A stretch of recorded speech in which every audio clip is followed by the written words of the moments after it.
गांधीनगर विधायक माननीय श्री अनिल वाजपेयी जी आज जो कोरोना के बढ़ते पेशेंट को देखते हुए यहाँ पर चौधरी मलूक चंद सर्वोदय विद्यालय के अंदर आज कोरोना कैंप लगाया गया।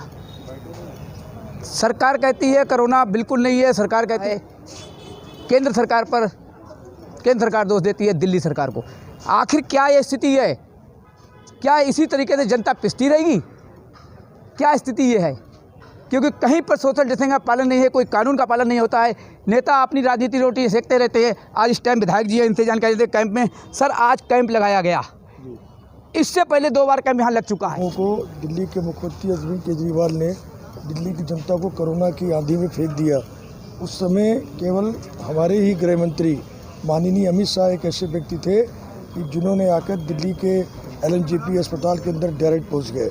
और भारत के इतिहास में ये पहली बार हुआ है कि देश का केंद्रीय गृह मंत्री इसी हॉस्पिटल में गया हो। आज जब और उसी समय ये कोविड के टेस्टों का सारा काम शुरू हुआ। आज दिल्ली में जितने भी कोविड टेस्ट हो रहे हैं ये सब केंद्र सरकार की ही मेहरबानी है कि जिसके कारण हो रहे हैं। और रही बात अरविंद केजरीवाल जी की, मैं पूछना चाहता हूँ कितनी बार लॉकडाउन में घर से बाहर निकले? हम 8 विधायक हैं, 8 विधायक हर रोज़ सड़क पर हम लोग उतरे हैं। और अरविंद केजरीवाल तो अपने घर में कोठी में बैठे रहे, उनको भी जनता के बीच में उतर के आना चाहिए। और आज जिस तरीके से कोरोना बढ़ रहा है, उसको कोरोना को अधिक झोंकने का काम किसने किया है? मुख्यमंत्री जी ने किया है। क्यों नहीं जो लोग सोशल डिस्टेंसिंग के खिलाफ अगर चल रहे हैं, क्यों नहीं उनके खिलाफ वो किया गया? क्यों नहीं कार्रवाई की गई उनके खिलाफ? तो ये तो अरविंद केजरीवाल हर बार अपनी बात अपने से बचने के लिए ट्रांसफ़र कर देते हैं। आज भी उन्होंने प्रस्ताव भेजा केंद्र सरकार को और तुरंत माननीय लेफ्टिनेंट गवर्नर साहब ने उसको एक्सेप्ट कर लिया। और केंद्र सरकार ने कहा किसी भी कीमत पर दिल्ली के लोगों को कोरोना ऐसी बीमारी से मरने नहीं देंगे। केंद्र सरकार पूरी तरीके से इस पर सहयोग करेगी।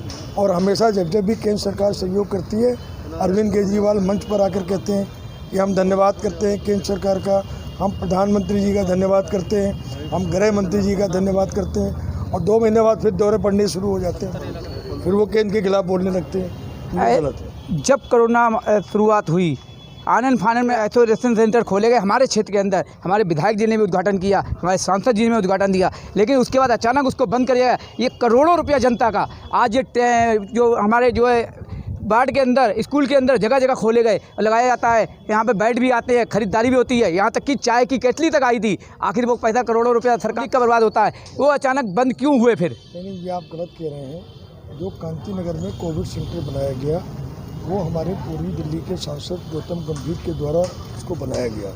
और जब दिल्ली सरकार जो आइसोलेशन सेंटर नहीं चला पा रही थी और उन्होंने हाथ खड़े कर दिए, तो हमारे सांसद गौतम गंभीर ने इसमें एक पहल की और वो कोविड सेंटर, वहाँ का जो आइसोलेशन सेंटर था कांति नगर में, वो वहाँ पर खोला गया। और उसके बाद वहाँ के लोगों ने विरोध किया है कि यहाँ पर नहीं होना चाहिए, ताकि अगर यहाँ खुलने से लोगों को कोरोना हो जाएगा। लेकिन आज भी सेंटर है वहाँ पर, अगर लोग आएंगे तो हम उसको आज भी चालू करा देंगे। यहाँ पर अभी तक कितने लोग जो यहाँ पर जो है यहाँ पर जांच हो चुकी कोरोना की? अभी तो देखिए शुरुआती वक्त है। इसके बाद कैंप कहाँ लगेगा? इसके बाद जो हम सीलमपुर गांव में वहाँ पर कैंप लगाएंगे। वहाँ गवर्नमेंट का सीनियर सेकेंडरी स्कूल है। इसके बाद अगला कैंप हमारा 2-3 दिन के बाद वहाँ शुरू होगा। और जैसे जैसे लोगों की मांग आती रहेगी हम कैंप लगवाते रहेंगे। और कैंप में आकर लोगों को टेस्ट कराना चाहिए। कई बार ऐसा होता है कि लोगों के पास 2400 रुपये नहीं है, और जो RT-PCR का जो टेस्ट हो रहा है ये बाहर 2400 रुपये का टेस्ट होता है। गरीब आदमी कहाँ से करा पाएगा? यहाँ पर सड़क पर चलने वाला व्यक्ति और जिसके पास कुछ भी नहीं है वो आदमी अगर टेस्ट करा सकता है। और टेस्ट कराने से कम अगर उसको ये पता लगता है कि हमारे को कोरोना है, तो उसका परिवार कहीं ना कहीं किसी तरीके से सुरक्षित रहता है।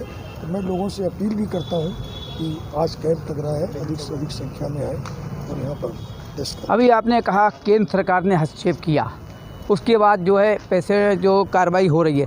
आज किसी भी हॉस्पिटल में चले जाओ, चाहे वो हमारे यहाँ के स्वास्थ्य मंत्री हों केंद्रीय, चाहे वो दिल्ली के स्वास्थ्य मंत्री हों, अगर लेटर लेकर भी कोई जाता है हॉस्पिटल के अंदर, उसकी एंट्री नहीं होती है। उसके बाद उससे कह दिया जाता है कि लेटर लाइए विधायक का, लेटर लाइए सांसद का। वो भटकता रहता है। कल ही मेरे सामने एक ऐसा पेशेंट आया है जो दुनिया भर में भटकने के बाद आखिरकार जो है उसे प्राइवेट में जाना पड़ा पैसे न होने के बाद। और आपको ये भी था, जो परेशान था तो आपने एक लेटर लिखवाया था।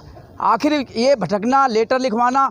मेरे एमएस पर्सनल भी मेरे मित्र हैं और उनके साथ मेरा बड़ा शिष्टाचार का उनके साथ मेरा नाता है। और केंद्र के 3-4 हॉस्पिटल हैं, राम मनोहर लोहिया हॉस्पिटल, एम्स का हॉस्पिटल है, सफदरजंग हॉस्पिटल है। तो पूरे देश से लोग वहाँ पर आते हैं और WHO की गाइडलाइन भी है कि समिति के हिसाब से लोगों को देखा जाएगा। आज GTV कोविड है, राजीव गांधी कोविड है, LNJP कोविड है, तो दिल्ली के बड़े अस्पताल सारे जो हैं वो कोविड हॉस्पिटल हो गए। लेकिन कल केंद्र सरकार ने कहा है कि हम और बेड्स जो है वो ICU को बढ़ा देंगे और वेंटिलेटर बढ़ा देंगे, इससे लोगों को दिक्कत नहीं आएगी। केंद्र सरकार ने कहा बेड बढ़ा देंगे और दिक्कत नहीं आएगी।